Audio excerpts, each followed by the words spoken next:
नमस्कार, ANB news देख रहे हैं आप और मैं हूं आपके साथ हितेंद्र। स्वर्णिम मध्य प्रदेश छत्तीसगढ़ में आप सभी का स्वागत है। मध्य प्रदेश में कोरोना संक्रमण के चलते आज पहली बार वर्चुअल कैबिनेट बैठक हुई है। दरअसल मुख्यमंत्री शिवराज सिंह चौहान कोरोना पॉजिटिव पाए जाने के बाद से लगातार अस्पताल में भर्ती हैं। भोपाल के चिरई अस्पताल में वो भर्ती हैं और जिसकी वजह से सीएम ने अस्पताल से ही कैबिनेट की वर्चुअल बैठक की और इसमें मंत्रिमंडल के सदस्य वीडियो कॉन्फ्रेंसिंग के जरिए जुड़े। मीटिंग के दौरान सीएम ने अपने स्वस्थ होने की जानकारी भी दी और साथ ही कई अहम फैसले भी लिए गए। सरकार ने चंबल एक्सप्रेस वे का नाम बदलकर चंबल प्रोग्रेस वे कर दिया है और यह फैसला शिवराज कैबिनेट की बैठक में लिया गया। इसके साथ ही सीएम शिवराज ने वरिष्ठ अधिकारियों के साथ प्रदेश की कानून व्यवस्था को लेकर भी समीक्षा बैठक की और आवश्यक दिशा निर्देश दिए। सीएम ने कहा कि अपराधियों में खौफ जरूरी है और उनसे सख्ती से निपटा जाए, किसी प्रकार की रियायत ना बरती जाए।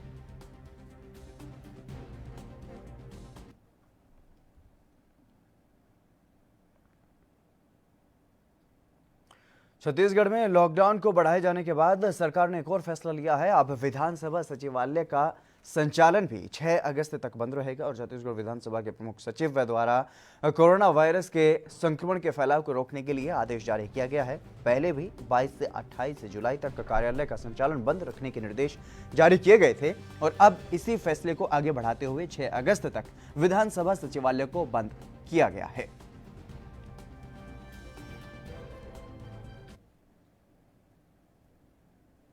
मध्य प्रदेश में कोरोना का संक्रमण लगातार बढ़ रहा है और इसलिए लॉकडाउन लगाया गया है, लेकिन अभी भी कुछ लोग लापरवाही कर रहे हैं। इसके लिए अब जिला कलेक्टर ने लोगों से अपील की है कि कलेक्टर अविनाश लवानिया ने यह कहा है कि कोरोना की चेन को तोड़ने के लिए संक्रमित व्यक्ति के संपर्क में आए लोगों को क्वारंटीन होना जरूरी है और इसके लिए पेड क्वारंटीन सेंटर की व्यवस्था भी की गई है। जो लोग अपनी सुविधा के अनुसार निजी होटल में क्वारंटीन होना चाहते हैं वो होटल में क्वारंटीन हो सकते हैं और इसके लिए किराया और व्यवस्थाओं की दर भी निर्धारित कर दी गई है।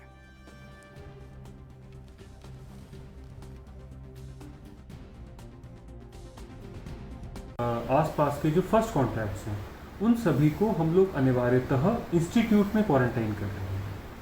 इसमें कई बार लोगों को ये भ्रम भी हो जाता है कि यदि उन्होंने पहले या दूसरे दिन ही टेस्ट करा लिया और वो नेगेटिव है तो उन्हें क्वारंटाइन की आवश्यकता नहीं होगी, जबकि मैं ये स्पष्ट करना चाहता हूँ कि ऐसा बिल्कुल नहीं है। कोरोना के जो सिम्टम्स हैं, कोरोना का जो मैनिफेस्टेशन है वो अक्सर 5 से 10 दिन बाद भी आता है। इसलिए जो भी व्यक्ति कोरोना संक्रमित व्यक्ति के कांटेक्ट में आया है उसको क्वारंटाइन होना अनिवार्य है और इस प्रकार इंस्टीट्यूट में क्वारंटाइन करके ही हम लोग कोरोना की जो चेन है उसको तोड़ पाएंगे। इसलिए किसी भी कीमत पर, किसी भी तरह हम लोग क्वारंटाइन का जो हमारा सेटअप है, क्वारंटाइन का जो हमारा सिस्टम है उसमें हम लोग किसी प्रकार की कोताही नहीं कर सकते। वो हमें अनिवार्यतः और पूरी शिद्दत के साथ उसका पालन करना ही होगा।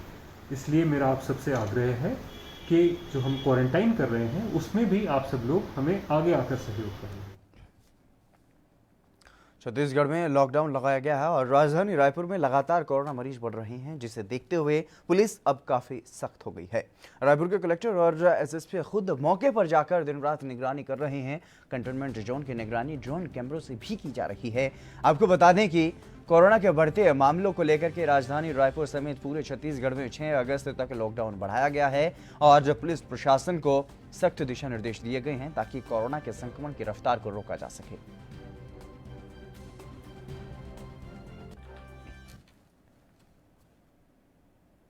मध्य प्रदेश के कैबिनेट मंत्री नरोत्तम मिश्रा ने मध्य प्रदेश कांग्रेस में मचे हुए घमासान को लेकर के तंज कसा है। दरअसल जीतू पटवारी का एक पोस्टर इन दिनों वायरल हो रहा है जिस पर सियासत अब शुरू हो गई है। इस पर नरोत्तम मिश्रा ने कहा है कि कांग्रेस का ये संक्रमण काल है। कांग्रेस का ये संक्रमण काल है। वहां जितने भी हैं, अभी कुछ दिन पहले आदरणीय जयवर्धन जी का पोस्टर था भावी मुख्यमंत्री के रूप में, माननीय नकुलनाथ जी खुद कह ही चुके हैं। अब राजाना व्यापारी जीतू पटवारी, मेरे को तो समझ नहीं आ रहा है। मैं तो मानता हूं कि न पटवारी न व्यापारी, अब की बार जनता की बारी, इस बार जनता की बारी रहेगी और जनता तय कर देगी आने वाले चुनाव में कि कांग्रेस कहां तक नीचे हासिल।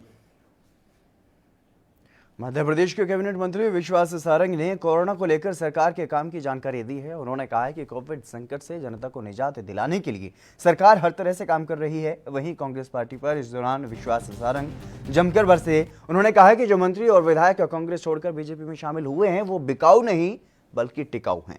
जनता से जो वादे उन्होंने किए थे जब वो पूरा नहीं कर पाए तब उन्होंने ये कदम उठाया और जनता के हित में ये कदम उन्होंने उठाया है।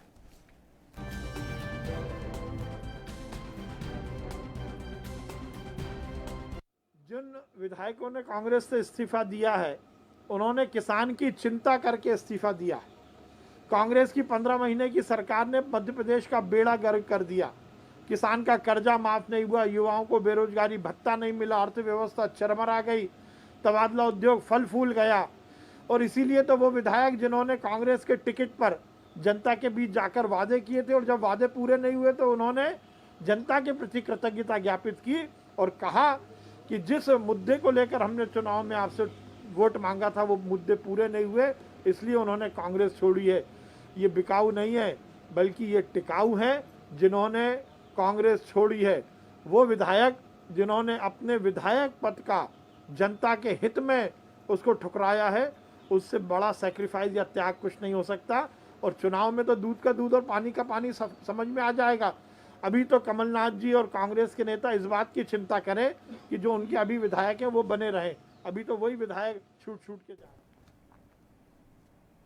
मध्य प्रदेश माध्यमिक शिक्षा मंडल हायर सेकेंडरी का परीक्षा परिणाम जारी हो चुका है और इस बार रीवा जिले की बेटी ने प्रदेश में पहला स्थान हासिल किया है। कला विषय में रीवा जिले की खुशी सिंह ने 500 में से 486 नंबर के साथ प्रदेश भर में टॉप किया है। उन्होंने 97.2% अंक हासिल किए हैं। खुशी सिंह रीवा जिले के चुनरी गांव की रहने वाले हैं और जब एएनबी न्यूज संवाददाता ने खुशी सिंह से बात की तो उन्होंने बताया कि भविष्य में वो टीचर बनना चाहती हैं, लेकिन उनके पिता उन्हें आईएएस बनाना चाहते हैं। खुशी सिंह के पिता किसान हैं।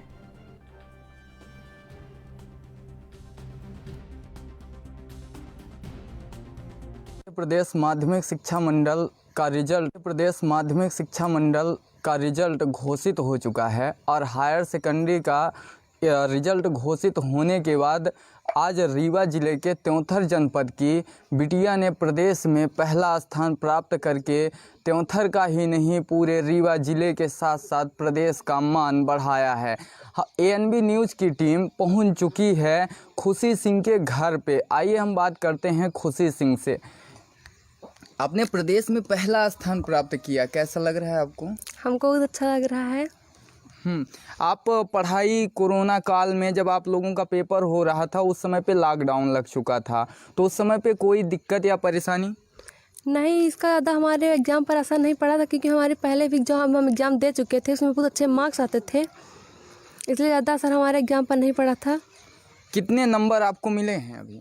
97 नंबर।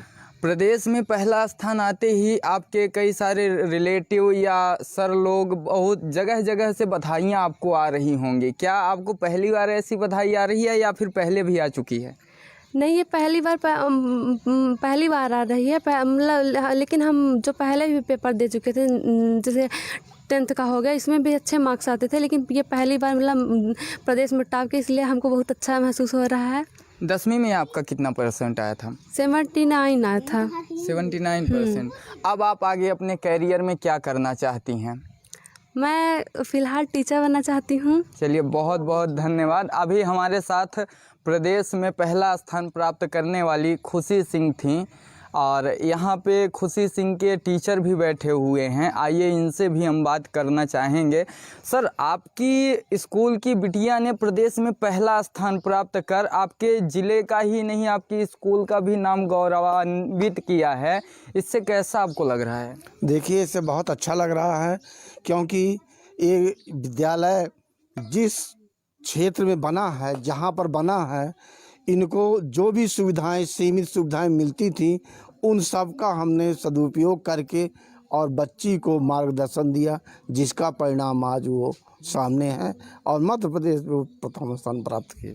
कहीं ना कहीं प्राइवेट स्कूलों को मात देकर गवर्नमेंट स्कूल आज बाजी मार गई है, तो इस पे क्या कहना चाहेंगे आप? देखिए, प्राइवेट स्कूल और गवर्नमेंट स्कूल के यदि टीचरों की तुलना की जाए तो प्रत्येक शासकीय स्कूल में ट्रेंड टीचर मिलेंगे जिनको पढ़ाने का तरीका विशेष होता है, जबकि अशासकीय विद्यालयों में ट्रेंड टीचर आपको कहीं कहीं मिलेंगे। बहुत बहुत धन्यवाद। अभी हमारे साथ थे खुशी सिंह के टीचर और ANB न्यूज परिवार खुशी सिंह की उज्जवल भविष्य की कामना करते हुए बधाई देता है। ANB न्यूज के साथ संवाददाता विजय तिवारी। मध्य प्रदेश में कला संकाय में नरसिंहपुर की छात्रा ने टॉप किया है। कक्षा 12वीं की छात्रा मधुलता सिलावत ने प्रदेश में दूसरे नंबर पर अपना स्थान बनाया। आपको बता दें कि कला संकाय में 479 अंक लाकर प्रदेश में दूसरा स्थान मधुलता ने हासिल किया है और छात्रा की इस उपलब्धि पर स्कूल प्रबंधन ने बेखुशी जाहिर की है। छात्रा नरसिंहपुर जिले के तहसील तेंदुखेड़ा के ग्राम इमझरी की रहने वाली है।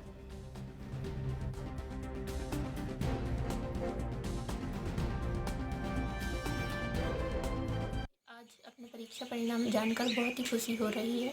इसका श्रेय मैं अपने गुरुजनों और माता पिता को देना चाहती हूँ, जिन्होंने मेरे इस परीक्षा परिणाम के लिए बहुत ही अथक परिश्रम किए और मैं इस परिश्रम के लिए उन्हें धन्यवाद ज्ञापित करती हूँ।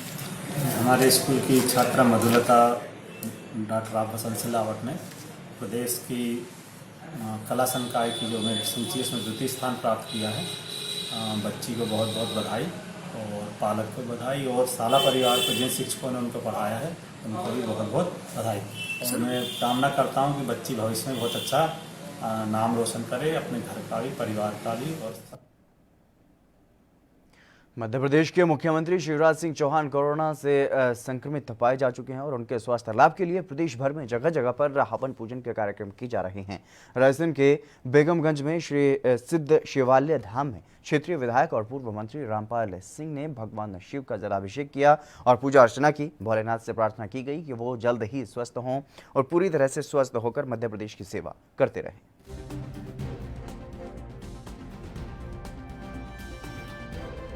जल से शिवाभिषेक शिवालय धाम में किया गया है। नर्मदा मैया के तट से पवित्र जल ला के भोले बाबा का अभिषेक किया है। यहाँ हजारों की संख्या में कांवड़ यात्री कांवड़ यात्रा भी निकालते हैं। इस वर्ष संक्षिप्त रूप में आयोजन बीमारी की वजह से, कोरोना की वजह से किया।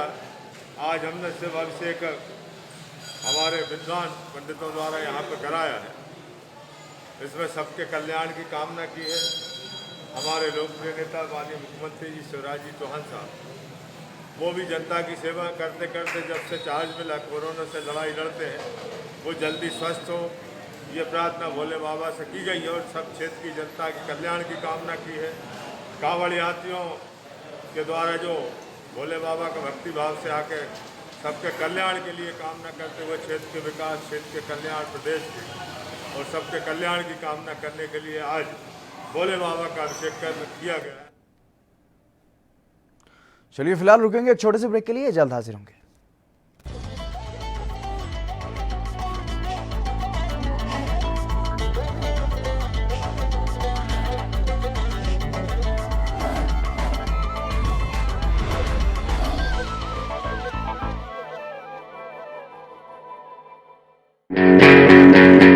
All India ISC Class 12 topper Sumit Kumar Tripathi of CMS Gomti Nagar, who secured 99.75%, was awarded ₹2 lakhs as prize by CMS. Online classes in CMS will continue till the government reopens the schools. Prescribed syllabus, book list and timetable available on www.cmseducation.org. Admissions in CMS for Montessori, nursery to class 11th are open. Contact concerned CMS campus.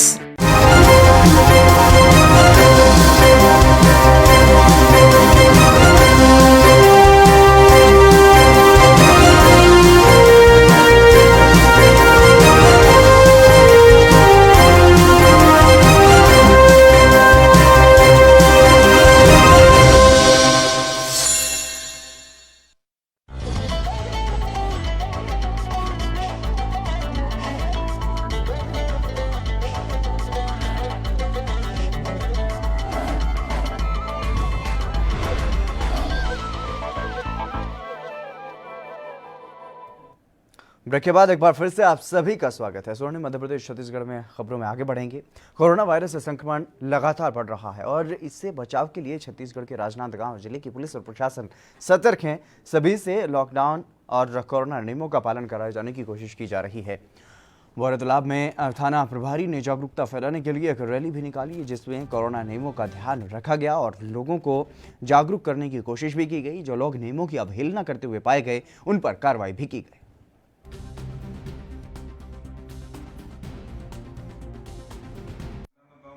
थाना बौरतलाब अंतर्गत लगातार corona virus संक्रमण के बचाव के लिए लोगों को जागरूक किया जा रहा है।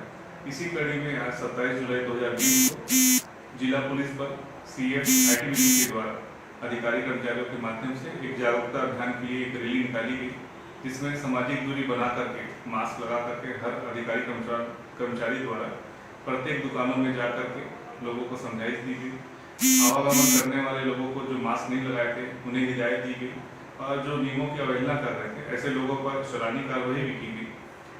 निरंतर थाना बौरतलाब में अंतर्राज्यीय चेक पोस्ट होने के कारण सघन चेकिंग और कार्रवाई की जा रही है और हमारा हमेशा प्रयास रहेगा कि इस क्षेत्र में और इस पूरे जिले में ये व्यवस्था बना करके जो नियम और प्रोटोकॉल बनाया गया है उसका अक्षरशः पालन किया जाए।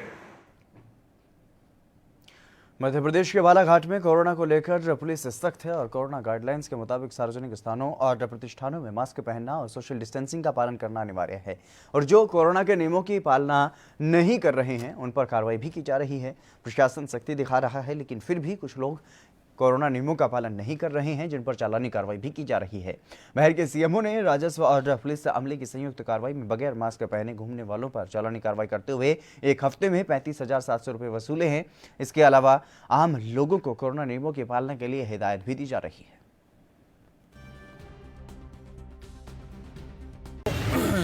अर्धदंड लगाकर मास्क वितरण कर रहे हैं और अब तक हमने 35,600 रुपये वसूल कर लिया है और लोगों को समझा रहे हैं कि मास्क का उपयोग करें और सोशल डिस्टेंसिंग का पालन करें। कितने दिनों की कार्रवाई में इतने पैसे वसूल किए सर? ये अब तक की कार्रवाई है, लॉकडाउन से लेकर अब तक की। क्या समझाइश दी जा रही लोगों को? समझाइश दी जा रही कि मास्क का उपयोग करें और सोशल डिस्टेंसिंग का पालन करें और कोरोना से बचें। विश्व सिंधी समाज के राष्ट्रीय उपाध्यक्ष अमित जेवर ने कोरोना से निपटने के लिए सरकार को अहम सुझाव दिया है और उन्होंने कहा है कि जिस प्रकार आयुर्वेदिक काढ़े के सकारात्मक परिणाम सामने आ रहे हैं उसे ध्यान में रखते हुए राज्य और केंद्र सरकार को काढ़े का वितरण हर शहर में चौक चौराहों पर निःशुल्क करना चाहिए ताकि लोगों को कोरोना से बचाया जा सके। दरअसल सिंधी सम्मेलन का वर्चुअल आयोजन किया गया जिसमें पूरी दुनिया के सिंधी समाज के लोगों ने हिस्सा लिया था। मैं प्रदेश शासन से राष्ट्रीय शासन से अनुरोध करता हूं कि इस तरह के स्टैंडर्ड काढ़े का निर्माण कराया जाए, काढ़ा बनवाया जाए और शहर, प्रदेश, देश के सभी शहरों में चौक चौराहों पर इस तरह के काढ़े का निःशुल्क वितरण किया जाए। काढ़े के वितरण में डिस्पोजल गिलास का प्रयोग किया जाए, बाजू में डस्टबिन वगैरह रखी जाए ताकि किसी भी प्रकार की गंदगी न हो। शासन अगर यह प्रयास करती है तो मुझे उम्मीद है कि ये कोविड-19 इससे अवश्य ही नियंत्रित होगा। मध्य प्रदेश के उज्जैन में महाकालेश्वर मंदिर 12 ज्योतिर्लिंगों में से एक है और उज्जैन के महाकालेश्वर मंदिर से सावन के महीने में हर सोमवार को सवारी निकलती है जो कि विभिन्न मार्गों से होती हुई फिर महाकाल मंदिर पर लौट जाती है। शाम 4 बजे सवारी निकलने से पहले सभा मंडप में विधिवत पूजन किया जाता है, लेकिन एक वीडियो सोशल मीडिया पर इन दिनों वायरल हो रहा है जो कि सवारी के निकलने से ठीक पहले का बताया जा रहा है, जहां पर पांडे पुजारी और उज्जैन एसपी सहित एडिशनल एसपी, सीएसपी और अन्य आला अधिकारियों के बीच जमकर विवाद हो गया और विवाद इतना बढ़ गया कि दोनों पक्षों में धक्का मुक्की की नौबत भी आ गई। विवाद को संभालने के लिए उज्जैन कलेक्टर आशीष सिंह और एसपी मनोज सिंह ने पंडित पुजारी और पुलिस कर्मियों को अलग अलग किया और विवाद को शांत करवाया, लेकिन अब ये शर्मनाक वीडियो वायरल हो रहा है। इस घटना से आस्था के केंद्र महाकाल मंदिर की छवि धूमिल हुई है, खराब हुई है।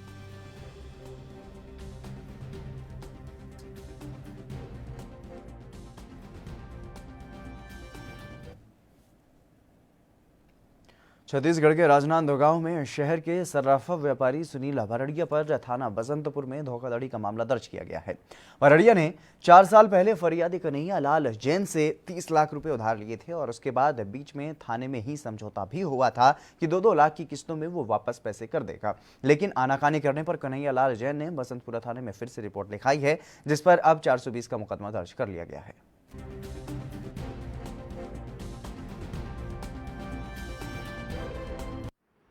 हाँ, धनेश फाइनेंस का जो संचालक है सुनील बरड़िया, उन्होंने 2016 में कन्हैया लाल जैन से पैसा लिया था 30 लाख रुपए और उसका बोलना था कि मैं पैसे वापस कर दूंगा। पिछले साल भी उसका शिकायत था जिसमें उसने समझौता होने पे 2 लाख रुपए दिए थे। उसके बाद से उसने पैसा देना बंद कर दिया था, तो उन्होंने फिर से लिखित शिकायत की थी जिसमें हमने उसे 420 का FIR किया है।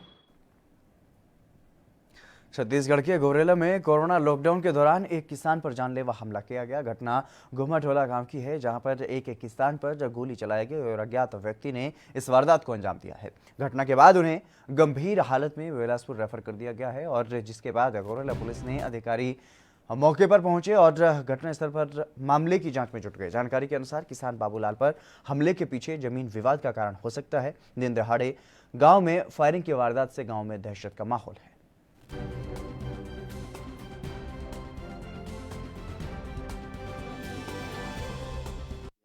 नहीं, मैं सोचा कि बड़ा फड़ाका फूटा है वहाँ करके, फिर वहाँ से देखा तो धुआं ऊंचा बहुत। फिर मैं कहूँ ऐसे फड़ाका उड़ाका फूटा होगा। फिर वहाँ से टर्निंग आया ठाकुर साहब, उसके 10-15 मिनट बाद घर में।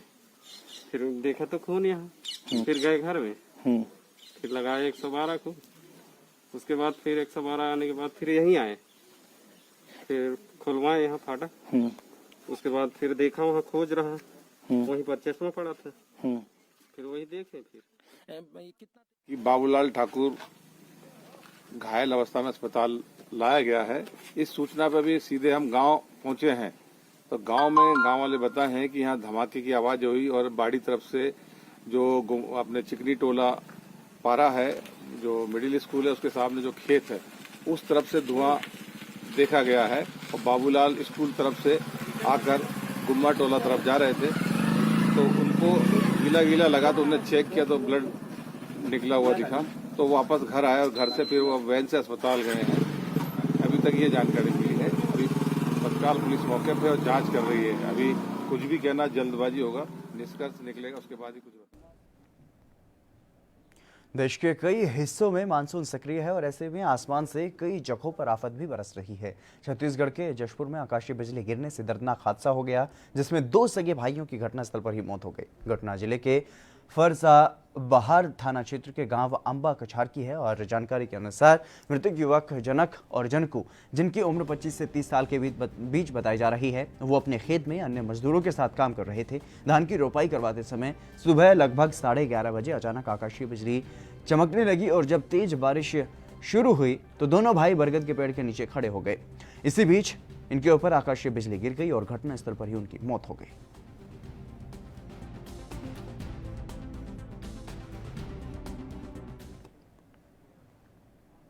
छत्तीसगढ़ के राजनांदगांव में कोरोना महामारी के बीच एक होटल की लापरवाही सामने आई है। शहर के रिवरडीही के पास राज इंपीरियल होटल है, जिसमें कुछ दिन पहले लालबाग पुलिस ने जुआरियों को गिरफ्तार किया था और यहां से 13 जुआरियों को गिरफ्तार कर उनके पास से लगभग 6.5 लाख रुपए की रकम और मोबाइल फोन भी बरामद किए गए।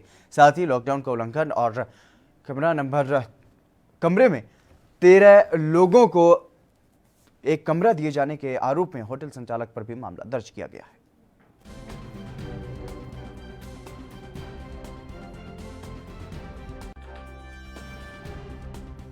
वर्तमान में कोविड-19 चल रहा है, जैसा कि सबको पता है, लेकिन और समय समय पर राज्य शासन दिशा निर्देश इसके लिए जारी करता रहा है। लेकिन इसके बावजूद होटल राज इंपीरियल के संचालक ने 20 जुलाई को 13 लोगों को एक ही कमरा दिया और वहां पर जुआ चल रहा था, जिसमें पुलिस ने रेड मारा और उस पर कार्रवाई की गई, जिसके लिए पृथक से धाराएं जोड़ी गई थी।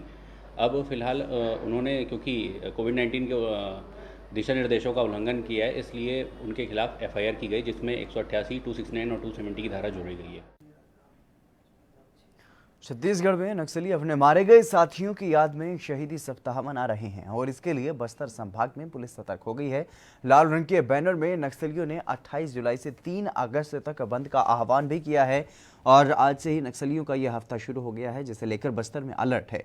अंदरूनी इलाकों में गश्त तेज कर दी गई है और नक्सलियों ने 28 जुलाई से 3 अगस्त तक शहीदी सप्ताह मनाने का ऐलान किया है। नक्सलियों ने जगह जगह पर पर्चे भी फेंके हैं, साउंड सिस्टम भी लगाए गए हैं जिसमें धमकी दी जा रही है और हर गांव में शहीदी हफ्ते मनाए जाने की बात कही गई है और साथ ही मारे गए साथियों के सपने को पूरा करने के लिए आखिरी सांस तक लड़ने का संदेश भी दिया गया है, जिसे लेकर के स्थानीय लोगों में डर का माहौल बना हुआ है।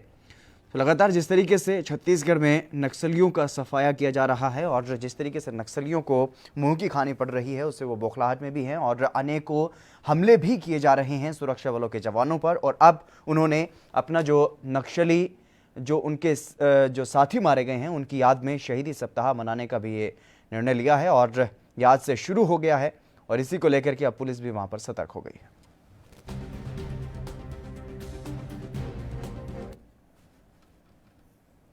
इस कोरोना काल में सरकार कोरोना से बचने के लिए कई तरह के दिशा निर्देश दे रही है और इसी कड़ी में ग्राम पंचायतों में भी पंच सरपंच भी विशेष ध्यान दे रहे हैं। छत्तीसगढ़ के महासमुंद के गांव भोखलुडीही और आश्रित ग्राम लोकरा कोट में सरपंच रितेश साहू, उप सरपंच अपाल मोती पटेल और युवा पंचों व महिला पंचों की टीम क्षेत्र में मिसाल पेश कर रही है, खासकर साफ सफाई को लेकर। इसी तरह से आज भोखलुडीही और लोहरा कोट में सैनिटाइजेशन का काम करवाया गया।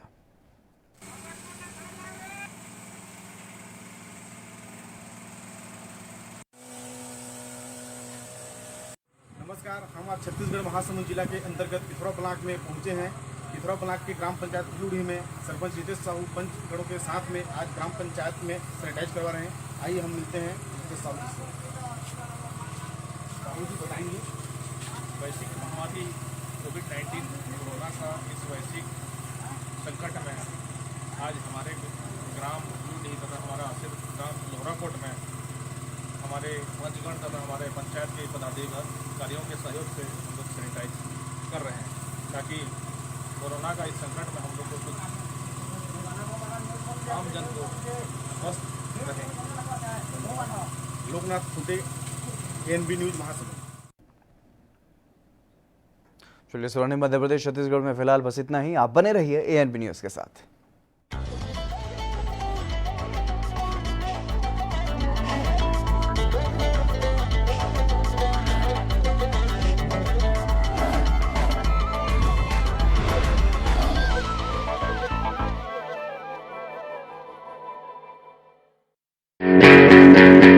All India ISC Class 12 topper Sumit Kumar Tripathi of CMS Gomti Nagar, who secured 99.75%, was awarded Rs 2 lakhs as prize by CMS. Online classes in CMS will continue till the government reopens the schools. Prescribed syllabus, book list and timetable available on www.cmseducation.org.